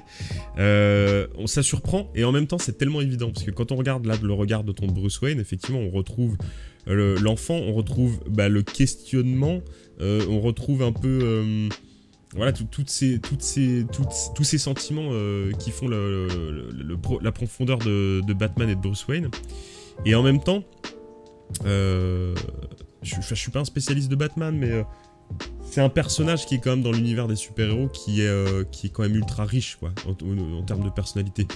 Bien sûr. T'as pas ça avec un Batman, avec un Superman. Enfin, les comics ont travaillé des aspects de la personnalité de chacun des super-héros. On va pas, je dis pas l'inverse. Mais Batman, il est ultra riche, il est ultra intéressant pour tous ces aspects-là. Et là, la question de la position de l'homme, c'est pas un truc qui était forcément abordé dans les histoires des BD, et tu l'as mis en relief. Maintenant qu'on le sait, c'est tellement évident en fait de dire Batman, cette position de l'homme, de la femme. Mais oui, parce que je me permets de te couper, il y a une dynamique qui s'est instaurée, une dynamique nouvelle qui est la poursuite aussi de combats plus anciens, mais il y a eu un changement avec l'hashtag MeToo. Oui, bien sûr. Il y a eu une montée plus importante grâce aux réseaux sociaux du féminisme et de la critique de la masculinité. Bien sûr. Et quand dans cette critique justement du patriarcat, à considérer que l'homme prévaut sur la femme, et ben il y a aussi cette réflexion que l'homme est à la fois supérieur et à la fois universel. Et on rentre dans ces réflexions-là aussi, on rentre dans les rapports du coup de genre, d'être cisgenre. Alors, c'est tout un débat aussi que je gère avec ma propre identité d'homme blanc cisgenre. Donc, tout ça est vraiment aussi à prendre avec beaucoup de recul, beaucoup de pincettes, parce que je pense que il faut vraiment beaucoup se questionner sur ce thème-là. Et là, il y a vraiment un virage dans la société où même moi, je le vois dans mon quotidien, dans les gens que je fréquente, la nouvelle génération, tout du moins dans la sphère sociale et culturelle que je fréquente, a des réflexions complètement différentes. Et je crois que c'est Christine Delphi qui disait que là, à un certain stade, l'homme doit juste se taire et écouter. Et ferme ta gueule et écoute. Je crois que ça nous ferait vraiment du bien à beaucoup d'entre nous, et moi le premier. Je te remercie pour avoir abordé ce sujet, qui est pas un sujet, honnêtement, qui, moi, me serait venu à l'idée sur des thématiques du jouet. Et c'est vraiment la richesse de ton projet. Je suis d'autant plus content d'avoir pu en parler avec toi dans cette émission, parce que ça remet en perspective vraiment beaucoup de choses. On n'est pas simplement finalement des amasseurs de plastique autour des jouets. On l'a vu avec toi que il y a aussi l'histoire, l'aspect sociologique autour de ces bouts de plastique. Il faut savoir aussi écouter ce qu'ils nous racontent. Et là, avec ton approche qui est différente, avec ta création de ton Batman, on touche encore à autre chose. C'est-à-dire que c'est une création que toi tu portes, et tu portes aussi avec un message, avec une réflexion qui t'a... on sent que ça t'a travaillé, on sent que, effectivement, comme tu disais, c'est cette claque du MeToo qui a tapé les réseaux sociaux, et en tant que nous, hommes, elle nous remet à notre place. Et effectivement, il faut qu'on se les pose, ces questions. C'est peut-être déjà tard, mais il faut qu'on se les pose. Et du coup, c'est bien, c'est intéressant. Il est jamais trop tard. Moi, l'amorce a été faite par le biais d'une rencontre qui a été très importante pour moi, et c'est une personne qui m'a ouvert un peu, qui m'a aidé à ouvrir un peu cette boîte de Pandore que j'ai jamais pu refermer par la suite. Ça a été assez douloureux de prendre conscience comme ça un peu tard de certaines choses. Toute la réflexion, semble-t-il, c'est d'accepter de perdre ses privilèges. Mais je suis pas vraiment d'accord avec cette expression-là. Les privilèges sont un fait, particulièrement pour l'homme blanc cisgenre hétérosexuel. C'est un fait. Mais par contre, la réflexion de perdre ses privilèges, je trouve ça très péjoratif, et je trouve que c'est pas amener la chose pour que ce soit fait d'une manière sereine et épanouissante. En fait, c'est pas perdre ses privilèges, c'est juste ouvrir les yeux sur l'empathie, sur l'écoute. C'est prendre conscience du vivre ensemble, c'est prendre conscience des gens qu'il y a autour de nous, et de la souffrance qu'il y a finalement autour de nous, en profitant de notre mode de vie au quotidien. Ouais. La souffrance humaine qu'il y a derrière ce jouet formidable, elle est colossale. Ouais. La souffrance animale derrière un œuf de poule en grosse batterie, elle est colossale aussi. Qu'est-ce que ça fait de nous charger d'autant d'énergie négative en cultivant du coup le déni de comment ces choses sont faites, et ça n'amène à rien. Donc en fait, ouvrir cette boîte de Pandore, c'est pas perdre ses privilèges, c'est juste mûrir, c'est juste grandir, c'est juste accepter le monde tel qu'il est, sans déni, et essayer de mettre en place un vivre ensemble beaucoup plus constructif. C'est très très cool, merci d'avoir relevé un peu d'apporter ces questions. Je suis très content que le média du jouet, enfin que ces objets du jouet nous permettent d'aborder des questions finalement plus profonde et autre que simplement le divertissement et le jeu. C'était vraiment cool de pouvoir mettre ça un petit peu sur le devant des internets ce matin avec toi, Nico. Merci à toi. Ma phrase prend la tournure d'une conclusion parce que il faut que je te libère. On va pas rester ensemble sur internet toute la journée, quoique ça pourrait être un concept, mais on l'avait pas prévu comme ça à la base. Donc oui, effectivement, je vais vers une conclusion. Et je te cache pas que je suis très content de t'avoir rencontré, je suis très content d'avoir échangé avec toi parce que ça a fait naître des questions que j'avais laissées un petit peu en suspens. Je m'étais un petit peu mis à fond dans ma faim de jouets, de super-héros en plastique, si tu veux. Et je suis content que ça soit autre chose. Qu'on ait parlé cool. de création, qu'on ait parlé un petit peu d'émotion et tout ça. Mais de toute façon, je suis intimement... je suis convaincu que la création est intimement liée à ces émotions et qui nous torturent un petit peu. Moi, tu vois, les créations, elles partent elles partent de la vanne. C'est-à-dire que, je sais pas si t'avais vu, mais Stormtrooper, j'avais un jeu de mots qui était Glow in the Dark Side, et du coup je me suis dit je vais faire des Stormtroopers Glow in the Dark Side. Voilà, moi c'est la blague qui m'anime, mais je suis content d'avoir pu partager un petit peu ces réflexions avec toi ce matin. Et est-ce que t'accepterais de venir parler d'autres thématiques de temps en temps? Ah ouais, avec plaisir. Je suis un vrai moulin à parole, moi. Ça me va bien, j'aime bien. T'es un bon client, c'est bien, ça me va bien.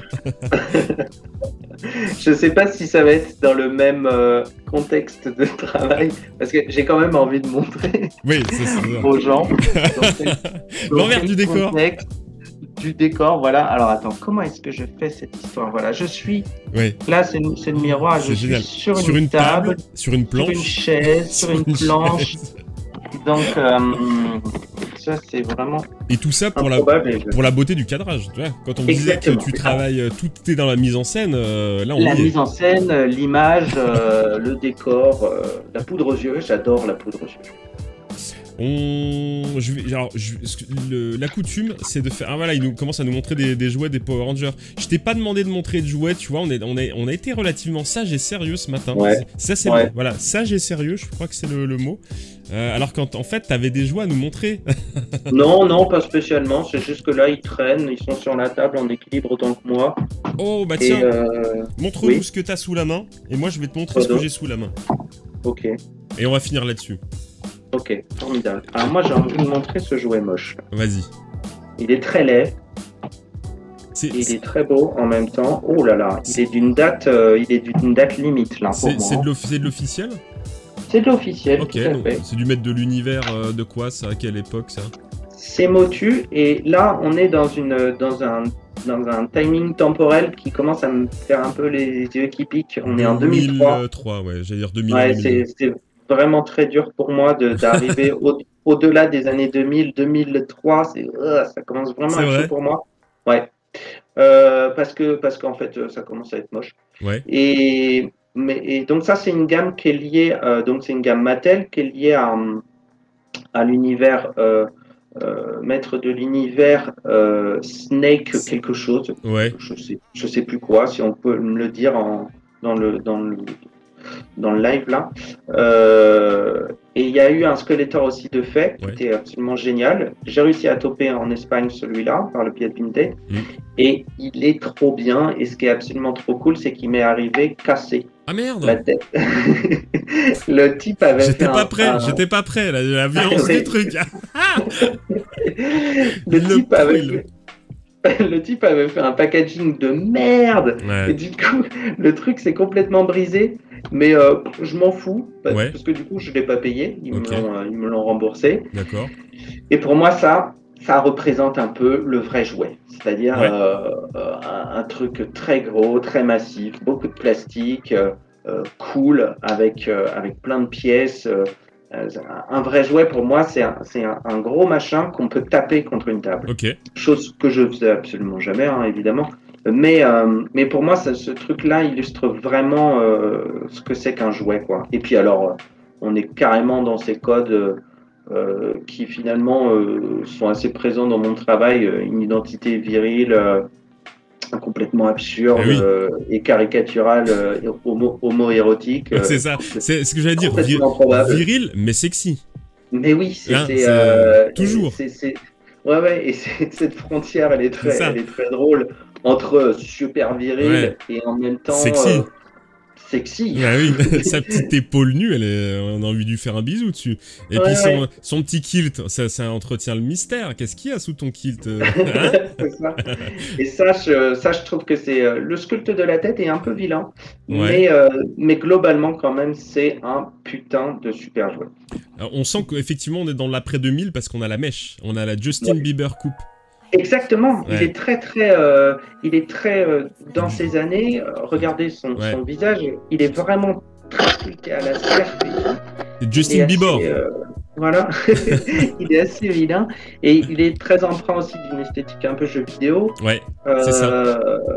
Donc on est aussi un peu dans l'époque un peu Max Steel, l'après Action Man.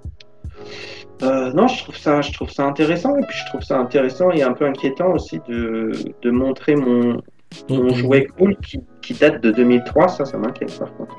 Ah, mais t'as plein de nouveaux followers là. Il y a plein de... Ouais, mais ça, c'est l'habitude. Tu vois, les gens mais trop bien, c'est génial. découvrent le dimanche matin et viennent rejoindre l'aventure. Donc, c'est trop cool. Alors, d'habitude, je prends le temps. Tu vois, je fais mon musclore qui danse. Toi, j'accueille tout le monde.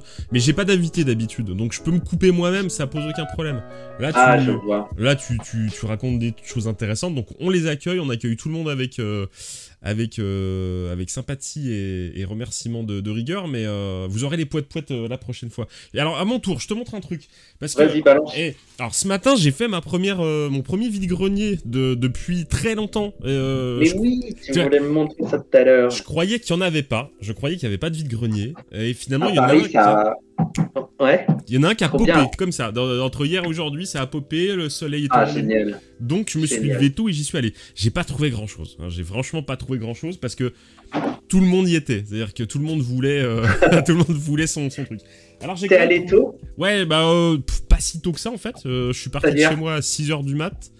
Mais il y avait déjà des gens sur place et tout. Hein. Mais pas le problème... Si tôt que ça 6h du matin. C'est le problème. Le truc, c'est quoi? C'est toujours pareil. Est-ce qu'il faut y aller, genre, pour être le premier, tu vois, pour trouver les trucs? Ou est-ce que faut attendre que les gens aient déballé? Parce que là, je suis parti, il était 8h moins le quart. Il y avait encore des gens qui n'avaient pas déballé, tu vois. Ok, je vois. Mais bon, écoute, voilà, j'ai trouvé... Alors, j'ai laissé passer un truc. Peut-être que je regretterai, mais c'est pas grave. Premier truc je crois que tu regrettes déjà. Je regrette déjà. Premier truc que j'ai trouvé en arrivant qui n'est pas un jouet mais qui m'a fait rire. J'avais pas envie de rentrer bredouille comme on dit dans le bouchonnois. Et j'ai pris... Attends, bouge pas. Tac. J'ai trouvé ça. Ah, formidable. Mon Dieu que je l'aurais acheté. Hein? Et elle marche. Elle marche. Ah ouais, c'est sûr. J'aurais vécu avec peut-être 1 an ou 2. Voilà. Après, il aurait fallu que je fasse le tri. Elle est trop bien. Hein, combien m'as-tu payé? Alors, écoute, la dame m'a dit... Elle m'a regardé avec un air un peu gêné, elle m'a dit... Bon, je vous en demande 1 euro, mais elle marche. Hein. Par contre, elle est pas à l'heure, elle m'a dit. Je lui ai fait, bon, si elle est pas à l'heure, 1 euro, ça me semble correct.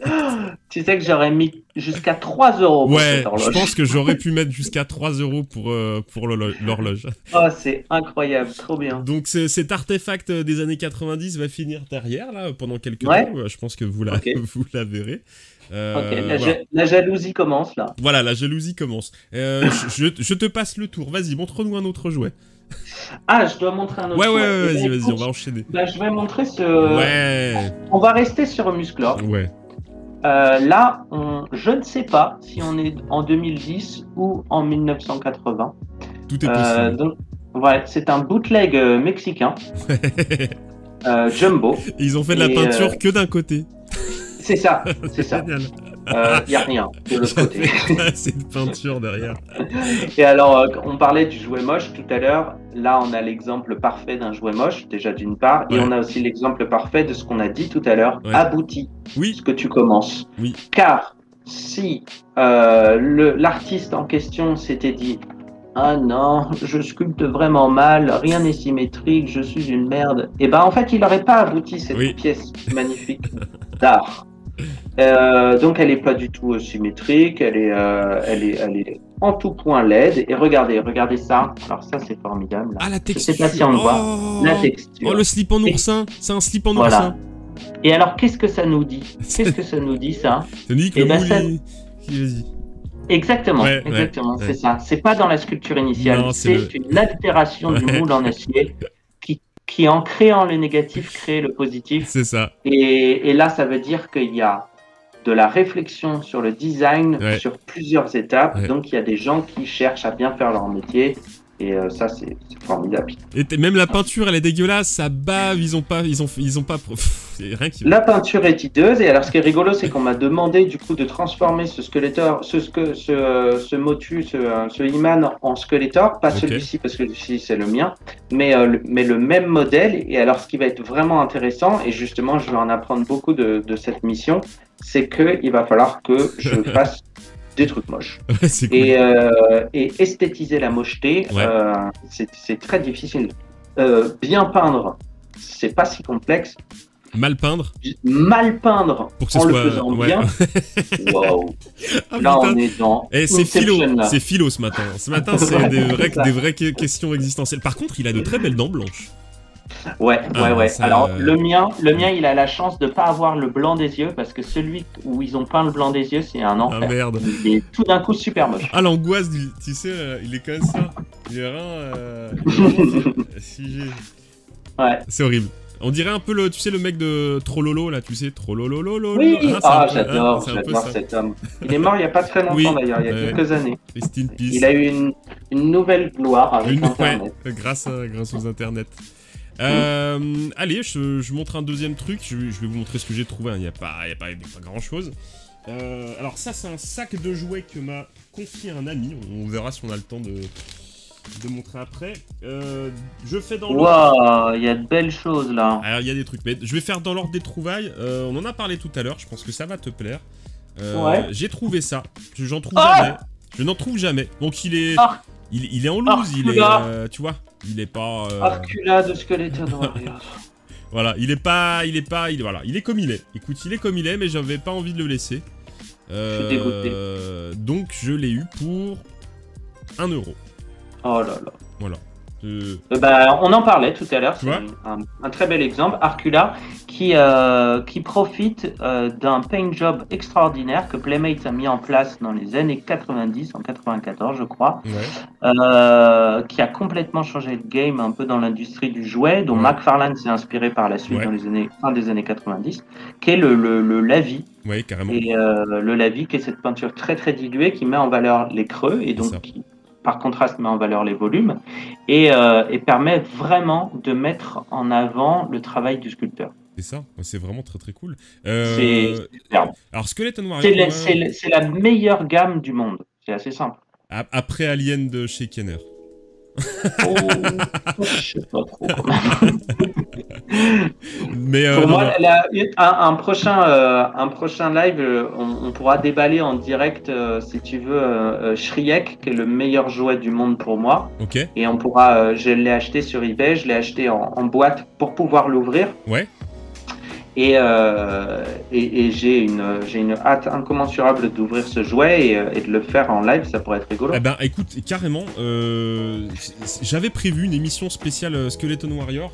Tu vois, sur la chaîne, j'ai fait quelques lives pour parler de gamme vintage sans avoir forcément à faire des vidéos.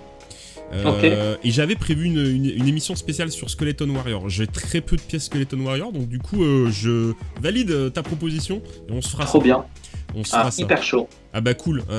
J'ai vu un mec, alors je vais pas dire où parce que j'ai prévu de les acheter, qui vend des... Déjà je viens de le dire, les mecs vont aller... Je sais, ils vont aller regarder.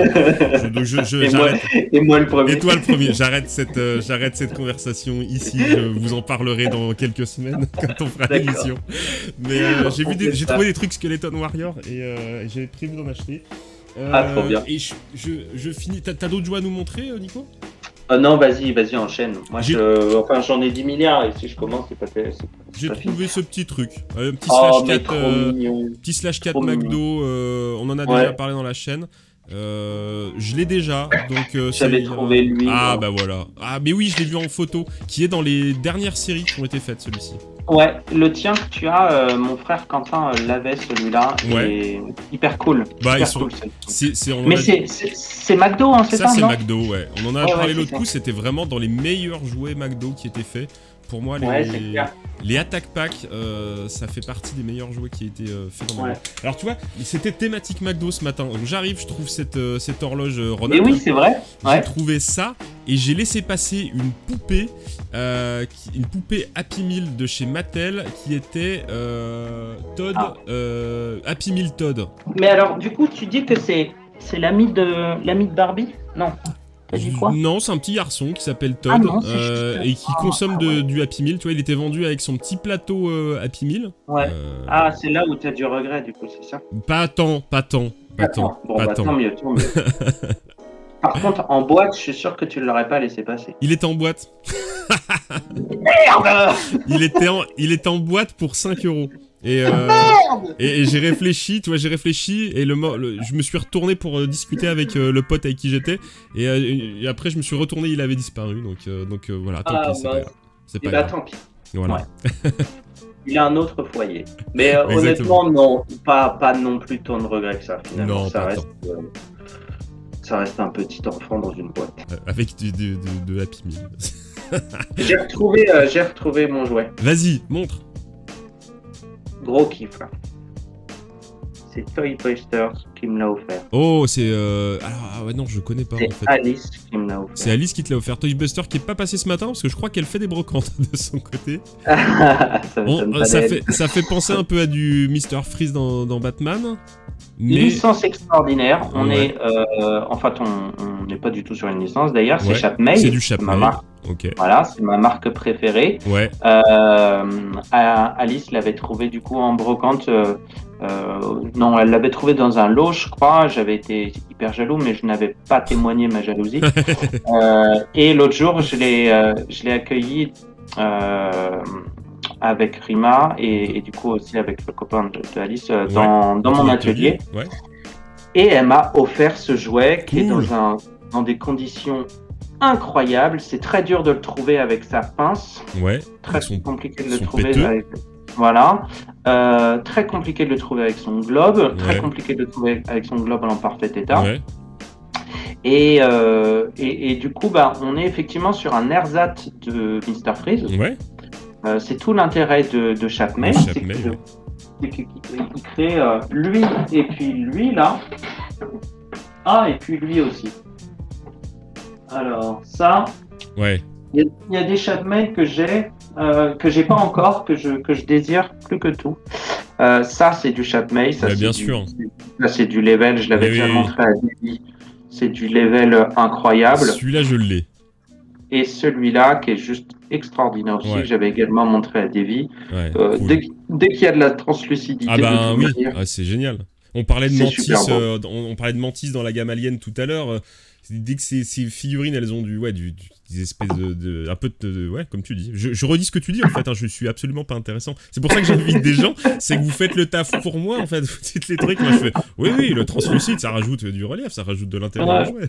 Bien sûr. Et puis, ce qui est cool, c'est que je trouve qu'il y a, c'est une collaboration hongkongaise, anglaise et hongkongaise, il me semble, Chapmay. Et tout l'argent, ils doivent avoir un business plan vraiment bien conçu, ils doivent Ouais. avoir des équipes vraiment cool qui bossent correctement ensemble. Et tout l'argent qu'ils ne mettent pas dans l'achat d'une licence Bah oui. qui coûte très, très, très cher, ils le mettent en fait dans la créativité. Dans la créativité, bien sûr. Payent des bons sculpteurs, des Ouais. très très bons sculpteurs. Ils se concentrent sur une réflexion de design, de matières premières et de peinture, Oui. d'injection plastique.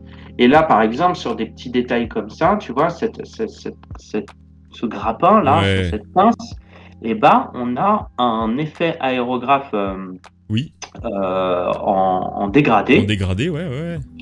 Qui techniquement en usine, c'est coton quand même Bah, de faire carrément. ça.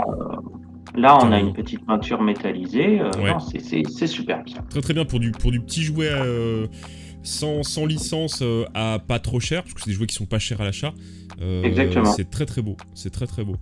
Et j'espère que les licences vont pas venir un peu pourrir, parce que j'ai vu non, si je confonds avec Lanar, c'était Lanar qui a fait du Rampage, je crois, et du King Kong, il me semble. Et du Alien aussi. Ouais, bah alors m'en parle pas des aliens, ça me rend dingue qu'on les ait pas en France. Oui, alors, à chaque fois. Alors effectivement, là c'est là où il y a c'est là où il y a un bug dans mon cerveau, c'est que Lanar propose du Alien, c'est du jouet neuf. Ouais. Et là, mes convictions sont vraiment mises à mal parce que la reine alien de Lanar en injection. Le violet, violet. Voilà, on est d'accord que c'est le violet qui fait. Voilà. Incroyable. Incroyable. Merci. Juste une peinture de surface en brossage. C'est un jouet d'une beauté et qui a été distribué qu'au Canada, en Angleterre, il me semble, et aux États-Unis. C'est ça. Impossible à trouver en France, mais je pense que je vais me la prendre en occasion, quoi, en seconde main. Il va falloir la trouver. Je suis content qu'on partage ses goûts pour les jouets qui sont moches pour certains et beaux pour nous. C'est trop bien parce que Lanar, quand ils ont acheté la licence Alien, pareil, ils ont fait le même taf que Chapmay. Ils ont fait un boulot extraordinaire de réflexion. Comment est-ce qu'on peut économiser un peu notre matière première, enfin nos coûts de production, en éditant quelque chose qui séduit aussi un peu l'ancienne génération et la nouvelle. Et pour moi, ils ont avant tout créé du jouet pour une cible, parce que le plus important, c'est toujours la cible, et évidemment pas pour une cible enfant, pour une cible adulte. Et encore, je pense que des enfants... Tu crois pas bah alors, non, mais je suis d'accord avec ce que tu dis, bien entendu, ça s'adresse à des adultes, mais... in fine, tu mets ça dans des mains d'enfants, il va kiffer même s'il connaît pas. Et j'ai fait le test. Ouais, c'est vrai. Avec mon gamin, qui est un petit peu source d'expérience pour moi, mais je lui ai offert un Boglins. Tu sais, j'ai fait une vidéo, et puis on a parlé il y a pas longtemps de Tim Clark, etc. Et je lui ai offert un Boglins, et c'est un de ses jouets préférés. Instantanément. Ah, super, trop bien. Tu vois, tu files un gamin un jouet qu'il va pouvoir utiliser, qui va pouvoir manipuler une marionnette, une vraie marionnette avec les yeux qui bougent, avec la bouche, etc. Bah, c'est pas une licence qu'il connaît, c'est pas un jeu vidéo qu'il a consommé, c'est pas un truc comme ça, mais le jouet est tellement cool qu'il l'adopte en fait. Et c'est devenu un de ses jouets préférés. Je suis content parce que mon gosse joue avec très peu de jouets, il est vraiment à fond jeu vidéo. Et là, je pense que tu vois. Une Alien Queen comme ça, là, de 30 cm, avec des couleurs flashy et tout, si tu mets ça dans les mains d'un gamin qui connaît pas, je pense qu'il peut y prendre du plaisir sans problème. Et tu sais, je trouve qu'il y a une sorte de paradoxe qui est assez rigolo, c'est que c'est un des seuls jouets qui n'a aucun intérêt en custom. Il y a pas mal de personnes qui l'ont customisé, qui l'ont repeint en mode stylé et tout, en mode vraie reine alien, et elle en devient tout d'un coup complètement insipide. Ben c'est ça. J'ai kiffé les tirages qu'ont fait Super Seven. Tu sais, ils ont refait l'Alien Kenner, le grand, dans des couleurs improbables. Et ils ont fait un vert fluo. Si à l'époque j'avais pu me le payer, je l'aurais fait. Je le trouve, le vert fluo, je le trouve magnifique. Ok, trop bien. J'adore. Est-ce que tu as trouvé d'autres jouets là? Ça m'excite là. C'était quoi le petit sac Alors je vais déballer le petit sac. Non, ça c'est tout ce que j'ai trouvé ce matin. Je te déballe vite fait le petit sac et puis après on va se libérer pour aujourd'hui. Parce qu'en fait, il faut que l'émission ait une fin, c'est ça? Il faut que l'émission ait une fin, il faut surtout que ma femme ne me quitte pas, parce que là, elle est toute seule avec les enfants. et je sais qu'elle va me faire les gros yeux. Alors, on a du Batman. Regarde, on a un... Alors, là, il y a des choses qui me dégoûtent quand même. Il y a beaucoup de choses qui me dégoûtent. Ça a l'air très moche. Ah oui, c'est un Batman masturbateur. Oui, c'est le... Ah oui, c'était un McDo, ça. Ouais, ça c'est dégueulasse. Ouais. Bah bon, il n'y a pas de mal à faire du bien. Ce n'est pas sale. Non, c'est vrai. Alors, il y a un petit Cosmo 4 là. Il y a un petit Cosmo 4, c'est pour ça que mon pote me l'a récupéré. Ok, intéressant. C'est pour le Star Lion. Un peu récent quand même. Oui, c'est du récent. Mais il est pas pété. Voilà. On a du Flubber, ça c'est du Flubber. Ça c'est du McDo. Ouais. C'est la voiture du professeur. Dans joué par Robin Williams. On a beaucoup de McDo. On a aussi du jouet de céréales. Le Batman Begins, là, c'était une des dernières productions de jouets de céréales. Carrément. Très rapidement après, ils sont arrêtés. C'est bien moche aussi. Ah, c'est moche, ouais, très vilain. On a de la Barbie, ça doit être de la Barbie McDo, ça je pense aussi. Montre? Je vois pas. Non, c'est pas du McDo, c'est de la Barbie.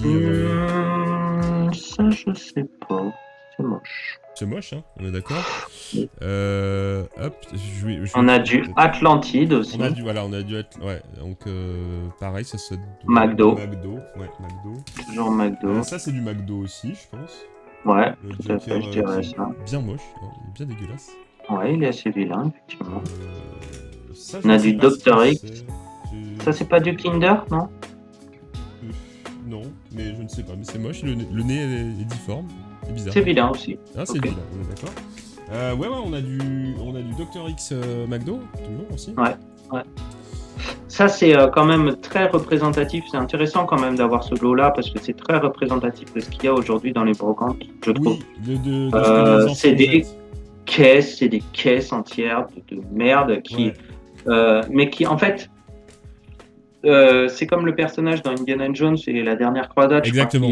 Qui montre cette montre et qui dit elle n'a d'intérêt pour personne, je l'enterre dans 1000 ans, elle vaut une fortune. C'est exactement ça. Je crois que sur ce tas de saloperies, on enterre ça. Peut-être que d'ici à 20 ans, on va trouver ça ouf. Oh, McDonald's, au moment où il y avait encore des promotions dans les Happy Meal et tout. Mais tu vois, regarde, par exemple, t'as du petit Gormiti qu'on trouve à l'appel, mais c'est les nouveaux Dragonautes, quoi, les Gormiti, c'est pas... Ouais, Gormiti, c'est... pour l'instant, c'est nul, parce que c'est pas notre génération. Mais je trouve ça très très bien. Mais on a tout intérêt, c'est complètement idiot ce que je vais dire, mais on a tout intérêt à acheter un stock de Gormiti, les enterrer dans le jardin et se faire un kiff à les déterrer dans 50 ans, ça peut être très marrant. Il y a de la diversité dans Gormiti, il y a vraiment de la variété dans les... Ouais, c'est des beaux monstres bien peints et je trouve que c'est une des dernières productions des années 2000 intéressantes. Cool. On a du Pokémon, on a ça, je ne sais pas ce que c'est. Montre-moi. C'est du Digimon. Ah, c'est du Digimon, ça? Ouais, tout à fait. Ok, bah il est mignon pour un... Bah Digimon, c'est... Du Jockey Preziosi, je pense. Digimon, déjà, c'est très cool. Hein. Niveau design, c'est vraiment très bien. C'était sympa, tout à fait. Il n'y a pas de marque, écoute. Ok. Y a pas de marque. Bon, voilà, il y a du Sam le Pompier, il y a des trucs dégueulasses. Et du Playmobil, quand même. Tu as un dragon Playmobil, là. Ouais, il a un bras, monobras. Petit dragon, ok. Ouais, voilà. C'est sympa quand même, ça reste sympa, un petit dragon Playmobil comme ça, c'est pas vilain. Oui. D'ailleurs, je fais une petite aparté rapide. Vas-y. La nouvelle gamme Playmobil annoncée pour juin, août, Dino Riders et Skeleton Warrior, ils ont fait des ersatz, des knock-off de ces licences-là. Carrément. C'est de la folie furieuse. Enfin, Playmobil a engagé des vrais créas. Enfin, ils ont compris qui achetait des jouets, à savoir plus les enfants, mais les adultes. Et sur leur gamme, le playset de Skeleton Warriors, ils ont mis le paquet sur une armée des morts avec du gluant, du translucide, du cadavre. C'est superbe, c'est absolument superbe. Et sur la gamme Dino Riders, ils vont faire aussi des trucs de ouf. Et ça sort dans 1 ou 2 mois là. Alors je dis un grand merci à Valranox qui nous a fait un raid de 15 personnes. Merci beaucoup Valranox. Tu vois, d'habitude je finis avant toi, là c'est toi qui as fini. Merci beaucoup pour ce raid, c'est très très cool. Et bienvenue à tous les nouveaux qui rejoignent cette chaîne. On arrive sur la fin du live quand même. Mais merci à vous d'être là. Ouais, cette gamme de... Alors je suis pas toujours client Playmobil parce que je trouve ça assez moche. Mais les concepts, ils se sont réveillés Playmobil. Ils se sont réveillés. Il serait temps, avec toutes les licences qu'ils ont récupérées, là, que ce soit les Retours vers le futur, les Ghostbusters, les trucs, ils ont tenté des trucs, c'est pas toujours réussi. Moi, je les trouve un peu à la masse en termes d'achat de licences. J'avais rencontré le directeur marketing au Salon du Jouet il y a quelques années, au moment où Lego cartonnait de ouf sur les licences, et il s'était pas du tout positionné là-dessus, et il disait qu'ils allaient jamais acheter de licence, que c'était pas l'univers Playmobil, et genre 6 mois plus tard, ils commençaient à acheter des licences. Que je trouve un peu pété leur licence personnelle. Ok. Merci beaucoup Nico pour cette matinée dans le Blender Café. C'était vraiment top. Merci à toi Thomas, c'était vraiment cool. Je suis content qu'on ait pu discuter de ça. Je suis content aussi que les gens aient pu poser leurs questions, réagir. Il y a eu très très belle réaction toute la matinée sur ce live, donc ça me fait vraiment chaud au cœur. Je sais qu'on pourra refaire des trucs très cool, donc tu viens quand tu veux. Eh ben merci, ça me fait plaisir parce que c'était un bon moment et effectivement, je reviendrai. Je vous souhaite un très très bon dimanche, merci de nous avoir suivis dans ce nouveau Blender Café. On se retrouve la semaine prochaine, d'ici là, passez une bonne semaine et surtout, pensez à vous amuser. Ciao tout le monde!